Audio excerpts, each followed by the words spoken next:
네, 7월 24일 멤버십 라이브 시작하도록 하겠습니다.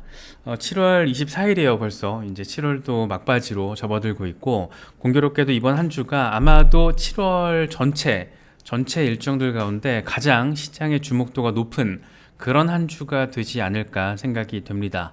잘 알고 계시는 것처럼 연준의 이제 금리 결정, FOMC 회의가 예정이 돼 있고, 금리 결정이 내려지게 되면 이번 달에는 뭐 금리 인상 거의 100% 가까운 99.8%의 확률로 CME 페드워치 금리 선물 시장에서는 0.25%포인트 금리 인상을 단행할 것이다. 거의 100% 수준으로 기정사실화해서 지금 예측을 하고 있습니다. 그러니까 시장에서는 이미 0.25%포인트 금리 인상하는 거는 선반영이 돼 있고, 중요한 거는 과연 이제 연준의 긴축, 지금까지 1년 넘게 이어져 왔던 고강도 긴축의 상징 수단이었던 금리 인상이 이번 사이클에서 이제 끝, 종료 선언과 관련된 부분들이 멘트가 나올 것이냐, 아니면 추가적으로 긴축이 더 길어질 수 있다라는 그런 상황에 대한 언급이 나올 것이냐, 이게 이번 주에 증시의 방향성을 가로지르게 될, 이건 비트코인의 흐름에도 직접적으로 영향을 미치겠죠. 그래서 이번 주 증시와 암호화폐 시장에 있어서 가장 중요한 이벤트라고 할 수 있다라는 거 이제 다 알고 계실 겁니다. 그래서 지금 다우 같은 경우에도 그렇고 미국 증시 지금 상황이 되게 좋잖아요. 6개월 동안 새로운 강세장의 시작, 이걸 분명히 보여줄 정도로, 특히 이제 AI 메타가 굉장히 강력했었고, 그래서 다우 같은 경우에는 지난주에 10거래일 연속 상승세를 확인을 하면서 나름 의미 있는 기록 포인트를 또 보여줬고, 나스닥도 조금 살짝 주춤하긴 하지만 여전히 상승 추세에 있다, 이런 분석이 많고, S&P 500 같은 경우에는 4,500을 또 뚫어냈습니다. 그래서 지금 경기 연착륙에 대한 기대감, 이런 게 조금 시장에 긍정적으로 주입이 되고 있는 걸로 우리가 바라볼 수 있고, 뭐 경착륙이다, 연착륙이다, 무착륙이다 말은 많지만 결과적으로는 데이터가 보여주잖아, 연착륙 가능성이 커지는 거야, 이런 식으로 지금 시장이 해석을 하고 투자자들의 심리를 자극을 하면서 증시가 그나마 이 정도로 받쳐주고 있다, 뭐 이렇게 좀 바라볼 수가 있습니다. 특히 여기에 이제 금리 인상 종료, 이번 사이클에 있어서 금리 인상이 이제 종료될 거라는 그런 기대감이 강력하게 지금 시장 전반에 깔려 있다라고 바라볼 수가 있을 것 같습니다. 그래서 7월 FOMC에서는 99.8%의 확률로 지금 시장에서는 금리 인상이 단행될 것으로 예상이 되고, 0.25%포인트 인상이 되게 되면 이제 금리 상단이 5.5%에 맞춰지게 됩니다. 그래서 한국 시간으로는 27일 새벽 3시에 발표가 되고, 뭐 시장이 한바탕 이제 유동성 장세가 펼쳐지겠죠. 지금 이 유동성의 방향이 어디로 갈 것이냐가 관건인 거잖아요. 그래서 지금 금리 결정이 나오는 새벽 3시보다 이 파월 의장의 회견이 진행되는 새벽 3시 반, 이 전후 시점에서 상당히 시장의 방향성이 좀 명확해지지 않을까, 그렇게 생각을 해볼 수가 있을 것 같습니다.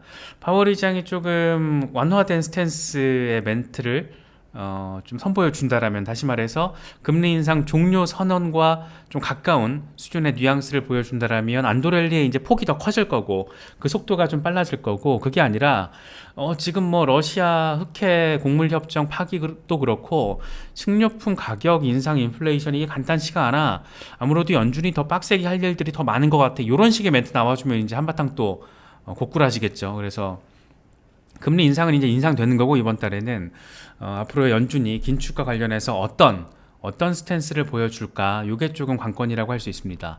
지금 로이터가 이번에 이코노미스트 106명을 대상으로 설문을 조사를 했는데, 응답자의 100%는 당연히 뭐 7월에는 금리 인상한다, 0.25%포인트 금리 인상 단행한다, 이렇게 응답을 했고, 이 추가적인 금리 인상, 이게 다시 말해서 지금 0.25%포인트를 올리게 되면 금리 상단이 5.5에 맞춰지게 되는 건데, 5.75 최종 금리 상단이 한 번 더 금리 인상이 된다라는 거죠. 5.75%에 맞춰질 것이다 라고 대답한 게 106명 중에 19명, 그러니까 18% 수준은 한 번 더 금리 인상이 단행될 수 있다, 뭐 이렇게 대답을 했다라고 합니다. 18%가 이렇게 추가적인 금리 인상을 단행했다라는 점이 방점이 될 수 있는지, 아니면 나머지 82%가 이번에 마지막 금리 인상이 될 것이다 라고 얘기하는 게 방점이 될지, 이건 뭐 바라보는 관점에 따라서 달라질 텐데, 어쨌든 18%는 한 번 더 추가적인 금리 인상 가능성에 베팅을 했다라고 합니다. 지금 이제 연준이 지금 이렇게 물가와 어떤 통화 정책만 좀 다루면 좋겠는데 이제 여러 가지를 하고 있잖아요. 지금 연준의 역할이 과연 뭘까? 가격 안정? 인플레이션? 고용? 그냥 통화 정책만 하면 되는 거 아니야? 재정 정책 재무부가 열심히 하고 통화 정책만 하는 게 원래 연준의 기본적인 역할 아니야? 이게 또 스토리가 굉장히 길죠. 근데 이제 이거가 관련해서 연준의 불만이 많은 거예요. 누가? 공화당의 대선 후보 경선에 나선 사람들이 지금 연준을 조져놓겠다. 내가 대선에서 당선이 되면 연준은 박살내겠다. 이런 식의 지금 으름장을 놓고 있습니다. 공화당 대선 후보들, 경선 후보들이 지금 정책이 굉장히 많이 차별화가 되어 있는데 많이 달라요. 교집합이 별로 없는데 지금 교집합 중에 하나가 연준을 조진다라는, 그건 지금 교집합이 되어 있다라고 이번에 야후 파이낸스가 보도를 했습니다. 그래서 연준에 굉장히 주요한 변화가 생길 것 같아, 이렇게 젠봉을 뽑았어요. 그래서 경선 투표권을 가지고 있는 지지자들의 85%가 이 지지율 5% 이상의 4명을 집중적으로 지금 지지를 하고 있는데, 이 4명 이상, 4, 5명의 어떤 공통 분모가 뭐냐면 내가 대통령이 된다라면 연준을 바꿔놓겠다. 뭐 이런 얘기를 지금 하고 있다라는 겁니다. 론 디센티스 플로리다 주지사잖아요. 이 양반 같은 경우에도 대선 출마 선언할 때부터 제롬 파월 의장 엄청 비판했었거든요. 그래서 연준 의장은 완전 실패했다. 연준이 돈을 찍어내면서 미국 경제를 망쳐놨다. 이렇게 이야기를 하고 있습니다. 그러니까 구심점이 없이, 그러니까 구심점 자체가 연준이 돼버린 거잖아요. 그냥 연준이 돈을 찍어내면 되는 거고, 이 돈을 더 찍어낼 수 있게끔 부채 한도만 높여주면 계속 돈을 찍어내는 그런 구조. 이 부채 경제 시스템, 우리가 부채 경제 시스템의 문제점에 대해서는 굉장히 여러 번 짚어봤었잖아요. 과연 이게 누군가는 나중에 계산서를 치러야 되는 이슈인 건데 이게 어떻게 될까? 우리 세대에서 치르게 될까? 아니면 다음 세대로 이게 넘어가게 될 것인가? 뭐 그것까진 모르겠지만 누군가는 치러야 된다. 이거는 확실하죠. 지금의 이 부채 경제 시스템을 가장 적극적으로 만든 장본인이 미국이고, 코로나 팬데믹이라는 어마어마한 사건, 일대 사건을 겪게 되면서 지금 전 세계 경제가 부채에 씨름하고 있잖아요. 뭐 기업 부채, 가계 부채, 정부 부채, 이제 구분도 없어요.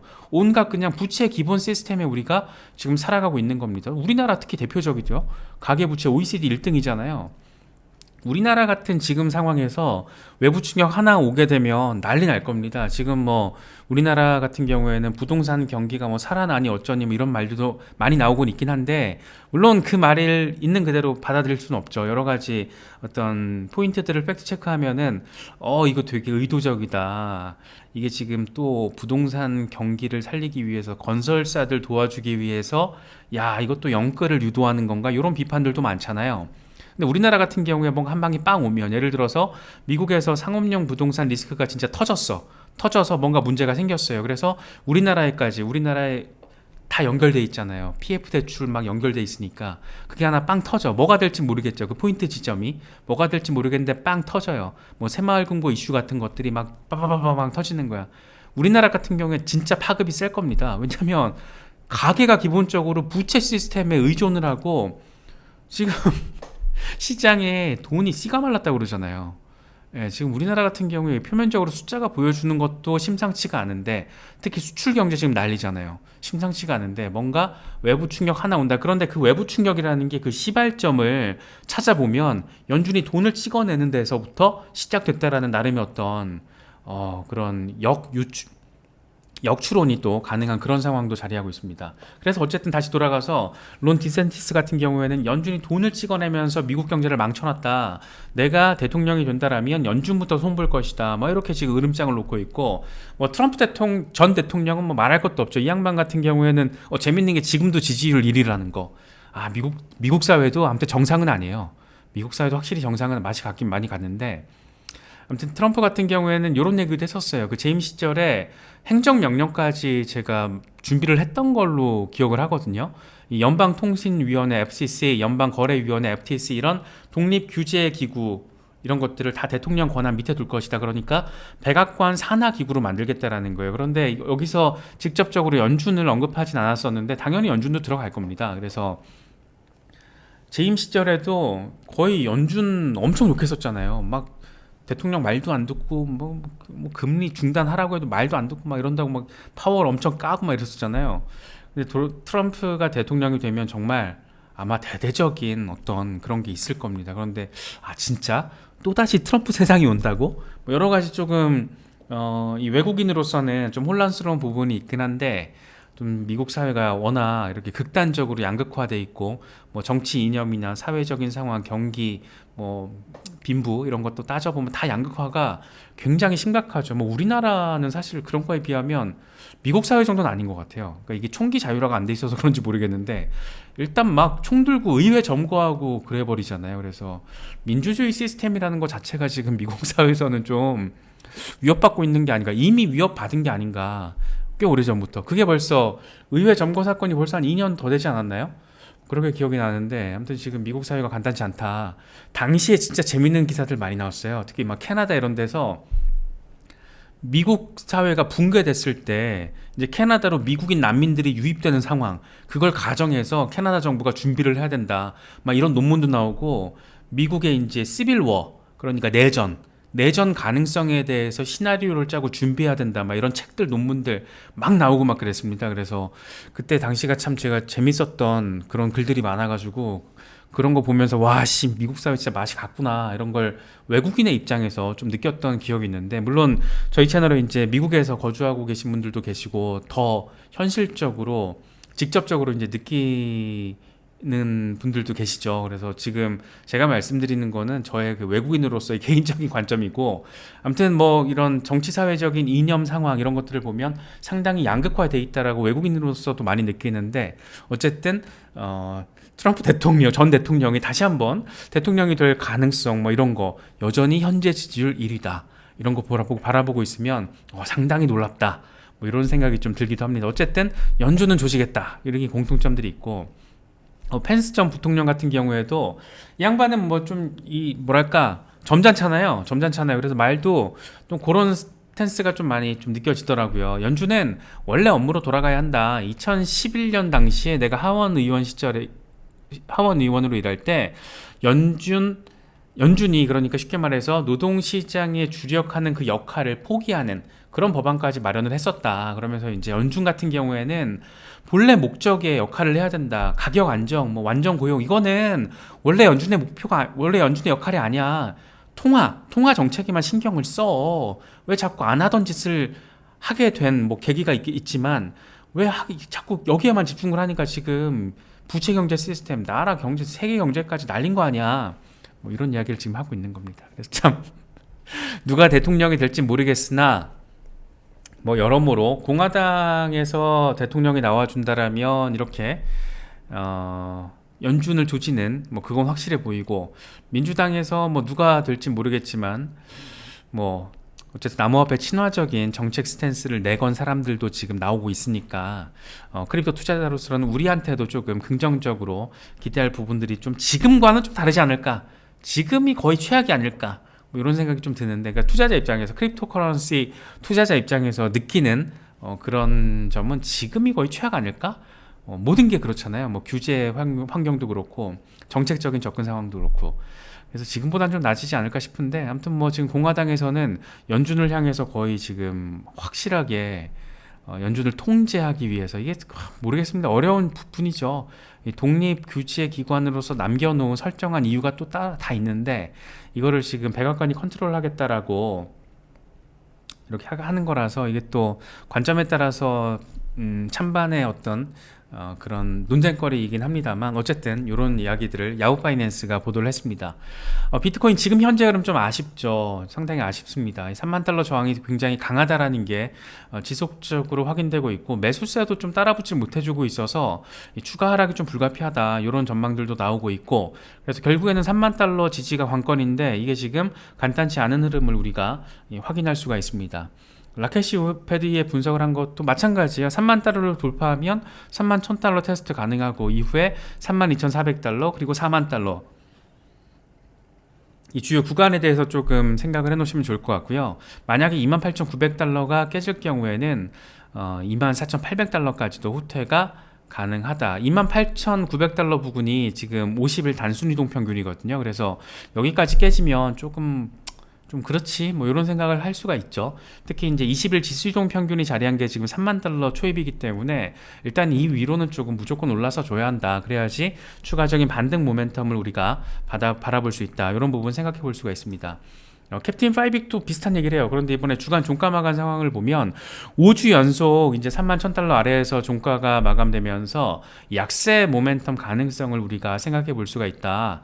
이 3만 1,000달러를 돌파하지 못할 경우에 200주 지수이동 평균 이 자리하고 있는 25,500달러 리테스트 가능성이 있다. 이런 얘기를 해요. 그래서 이게 지금 3만 1,000달러 구간인데 여기서 지금 올라갔다가 저항을 지금 5주째 확인을 했기 때문에 거기에 또 상단 저항 라인까지 겹쳐 있잖아요. 그러니까 여기가 지금 매물대가 엄청 두텁다라는 겁니다. 저항이 강력하다라는 건데 다만 이제 이 위로 뚫고 올라준다라면 주간 차트에서 새로운 한 주를 거치면서 뚫고 올라준다라면 8월과 9월을 거치면서 30에서 35% 정도 랠리 발판을 마련할 수가 있다. 이렇게 되면 이제 한 33,000달러에서 34,000달러까지 우리가 내다볼 수 있다. 이런 얘기를 지금 하고 있습니다. 그래서 결과적으로 중요한 건 딱 그거죠. 지금 상황에서는 3만 달러, 3만 달러, 3만 달러. 요게 참 어렵다. 이렇게 좀 바라보시면 될 것 같고요. 마이클 반데포페 같은 경우에도 비슷한 얘기를 하고 있습니다. 주요 돌파 영역을 뚫어주면 더 높은 수준으로 갈 것 같긴 한데 이게 참 어렵네. 그러면서 29,000달러 부근까지 바닥 한번 치고 나아갈지 아니면 3만 달러로 반등한 뒤에 바닥 확인하면서 곧장 이제 32,000달러까지 나아갈지 이런 얘기를 하고 있거든요. 이러면서 동시에 다른 트윗으로 한 마디 더 했는데 32,000달러에서 34,400달러 그러니까 3만 달러 위에서 지지세가 확인되면 롱 포지션 만약에 더 빠진다라면 29,000달러에서 롱 잡을 거야. 그러니까 최악의 경우는 지금 이 사람은 29,000달러까지 바라보고 있는 겁니다. 앞서서 지금 캡틴 파이빅 같은 경우에는 25,500달러 라켓 슈페드예 같은 경우에도 24,800달러 그러니까 25K까지 얘기를 하고 있잖아요. 그런데 지금 반대포페 같은 경우에는 29,000달러까지 딱 하면은 반등 올 것 같아. 그래 난 여기서 롱 잡으려고 이런 얘기를 지금 하고 있다라고 우리가 바라볼 수가 있습니다. 머스타시 같은 경우가 지금 20주 이동평균이 200주 이동평균 위로 뚫고 올라가는 상황 역사적으로 봤을 때 거대한 반등의 시작점이었다. 그래서 지금 이 상황이 굉장히 의미가 있다라는 얘기를 하고 있는 건데 역시 지금 이게 떨어지려면 3만 달러 위로 올라서 줘야 되는 건데 그게 지금 상당히 어려운 상황이다. 이런 점을 또 우리가 느낄 수 있는 것 같아요. 지금 사실 비트코인도 비트코인인데 시장에서 가장 뜨거운 관심을 갖고 있는 거는 아마도 이 월드코인이 아닐까 생각이 듭니다. 월드코인이 지금 상장이 됐어요. 오늘 출시 공개가 됐다라는 성명서를 샘 알트먼이 직접 발표를 했습니다. 예, 그러니까 성명서까지 나온 걸 보면 참 의미가 있죠. 얘네들이 지금 이 친구들이 샘 알트먼 같은 경우는 어쨌든 챗 GPT라는 굉장히 어마어마한 시대적인 혁신의 상징성을 가진 거물로 지금 급부상을 했기 때문에 샘 알트먼이 투자를 했다라는 것 자체만으로도 이게 과연 어떤 방식으로 우리의 지금 삶과 이 세상을 또 바꾸게 될 것인가 이런 부분에 대한 기대감을 또 갖게 만드는 거죠. 그래서 일단 성명서 내용부터 간단히 보면 이 3년 전에 이 새로운 아이디와 금융 네트워크를 만든다라는 포부로 우리가 월드코인을 세웠었는데 이게 마침내 출시가 됐다. 새로운 아이디라는 건 이제 DID 말하는 거죠. 탈중앙화된 신원 인증 을 말하는 거고 이 금융 네트워크 새로운 금융 네트워크라는 거는 블록체인을 활용한 디파이를 활용한 새로운 금융 혁신 이거 두 가지를 지금 이야기를 하고 있는 거예요. 그래서 경제적인 기회를 획기적으로 늘리고 개인 정보를 보호하는 거. 이 경제적인 기회를 획기적으로 늘린다라는 건 금융 네트워크 혁신을 말하는 거고 이 두 번째 덩어리를 말하는 거고 개인 정보를 보호한다라는 거는 이 새로운 아이디 탈중앙화 DID를 말하는 거죠. 이 탈중앙화 신원 인증 그러니까 지금 이게 굉장히 큰 관심사죠. 마이크로소프트 같은 경우에도 비트코인 네트워크 위에서 지금 아이온 프로젝트 진행하고 있는 게 이거잖아요. 그러니까 웹 2.0 시대에는 내가 가진 정보를 내가 가져야 될 내 정보를 중앙화된 기업들이 지금 통제하고 있잖아요. 뭐 구글, 페이스북 이런 기관들이 내 정보를 지금 가지고 있는 거잖아요. 거기에 들어가서 나를 인증해야지 가능한 건데 지금 탈중앙화 금융 시스템에서 DID 같은 경우에는 그 모든 거를 탈중앙화 시켜서 내가 내 정보의 통제권을 내가 갖겠다라는 건데 지금 월드코인이 두 가지로 내세운 목표 중에 하나가 지금 DID인 겁니다. 그래서 지금 이 얘기를 이렇게 풀어서 설명을 하고 있는 거고 그러면서 이런 얘기를 해요. 온라인에서 인간과 AI를 구분할 수 있는 솔루션을 누구나 이용 가능하게끔 하겠다. 그래서 월드코인은 개인정보를 보호하는 디지털 아이디와 디지털 통화로 구성된다. 지금 앞서 말씀드린 그 두 가지를 또 이렇게 표현을 한 겁니다. 디지털 아이디, 디지털 통화, 개인정보 보호. 당연히 내가 하니까 DID니까 내가 보호를 하는 거겠죠.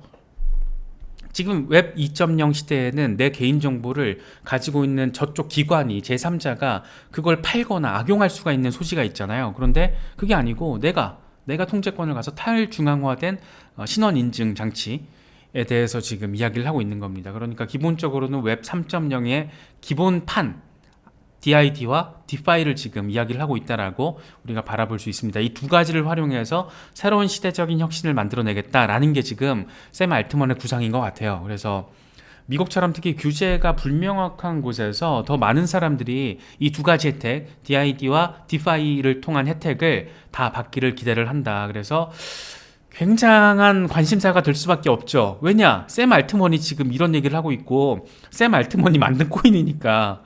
그래서 과연 이게 챗 GPT 수준의 어떤 혁신과 이런 사회적인 글로벌한 임팩트를 안기게 될 것인가? 이게 지금 핵심적인 관전 포인트입니다. 저도 아직 백선은 못 봤는데 총 100억 개가 지금 발행이 된다라고 해요. 그리고 초기 유통 물량이 1억 4,300만 개라고 하고 이게 지금 사기꾼들이 또 막 달라붙을 수가 있잖아요. 이미 지금 뭐 월드코인 에어드랍 한다, 뭐 등록해라 이거 다 사기라는 거를 이번에 또 월드코인 측에서도 얘기를 하더라고요. 그래서 무료 월드코인은 월드 앱에서만 수령이 가능하고 외부에서 에어드랍 하는 건 불가능하다. 그러니까 외부에서 누군가 에어드랍 한다라는 거, 그런 이벤트 이야기를 하는 거는 다 가짜니까 조심해. 이런 경고성 멘트까지 날려줬습니다. 그래서 혹시라도 이제 월드코인이 출시가 되고 나면 막 여기저기서 말들이 나올 거예요. 사기꾼들 등장할 거고 월드코인 에어드랍 받으라고 뭐 DM도 오고 막 그럴 겁니다. 그거 다 사기라고 지금 월드코인이 밝히고 있다라는 거, 네, 생각을 하셔야 되고요. 그래서 토큰의 유틸리티는 향후에 커뮤니티가 이제 결정을 하게 될 것이다. 기본적으로 월드코인 토큰은 거버넌스 유틸리티 토큰으로 설계가 됐다. 그러니까 어떤 유틸리티 성격을 가질지는 나중에 이제 커뮤니티 투표를 통해서 지금 샘 알트먼 같은 경우에는 큰 틀만 깔아둔 거죠. DID와 DeFi라는 큰 틀만 깔아놨고 여기에 기본적으로 거버넌스 토큰으로 설계가 된 게 월드코인이고 여기에 어떤 방식으로 유틸리티가 명확하게 결정될지는 향후에 커뮤니티가 결정을 할 것이다. 완전히 탈중앙화된 디파이의 블록체인, 탈중앙화 블록체인의 기본적인 어떤 이념에 대해서도 잘 반영하고 있다는 걸 강조하고 있습니다. 이거 뭐 비트코인 위치를 노리는 건가? 뭐 이런 생각도 얼핏 들죠. 예, 그래서 지금 샘 알트먼이 진짜 노리는 게 뭘까? 이런 생각을 좀 하게 되더라고요. 그래서 요런 요 멘트도 좀 그래요. 이 장기적으로 월드코인은 글로벌 가치 저장 수단으로서 활용이 가능하다 이런 얘기를 해요. 지금 글로벌 가치 저장 수단으로서 가장 큰 상징성과 역할을 하고 있는 게 비트코인이잖아요. 근데 월드코인이 지금 포부가 엄청 지금 빡셉니다. 강력합니다. 그래서 기본적으로 인플레이션율이 0%로 설계는 됐는데 이르면 15년 뒤부터 연간 최대 1.5% 인플레이션율 적용이 가능하다.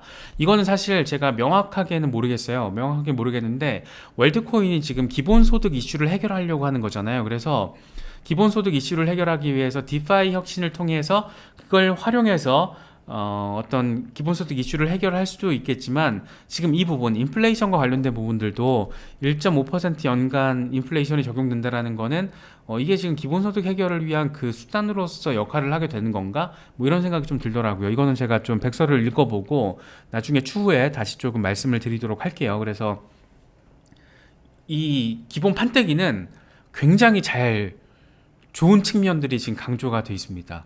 이 기본 판때기는. 그래서 이게 지금 얼마나 큰 임팩트를 남기려고 하는 거지 뭐 그런 생각도 좀 안기는 것 같고 월드코인 같은 경우는 지금 바이낸스에서 상장이 됐어요.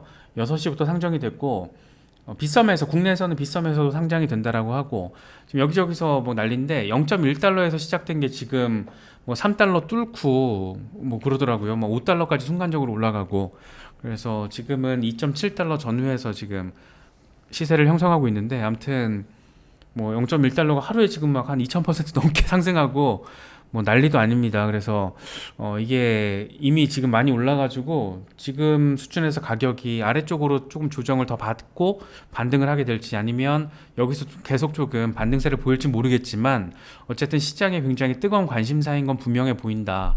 이 샘 알트먼이라는 굉장히 큰 상징성을 가진 지금 이 현재에 있어서는 이 챗 GPT가 딱 가져다준 그 어마어마한 혁신적인 상징성, 그걸 가지고 있는 사람이다 보니까 저도 참 궁금합니다. 이 샘 알트먼이 3년 전에 설계를 했던 게 지금 이번에 잘 세팅이 돼서 출시가 된 거라고 하는데, 이게 어떤 방식으로 진짜 실제로 혁신을 구현해내게 될지, 실제로 이 기본소득 해결이라는 어마어마한 이슈거든요. 그거를 진짜로 월드코인이 조금 더 구체적인 유틸리티적인 성격을 가지고 해결해 줄지, 여기에 가치 저장? 여기에 이제 가치 저장 이슈까지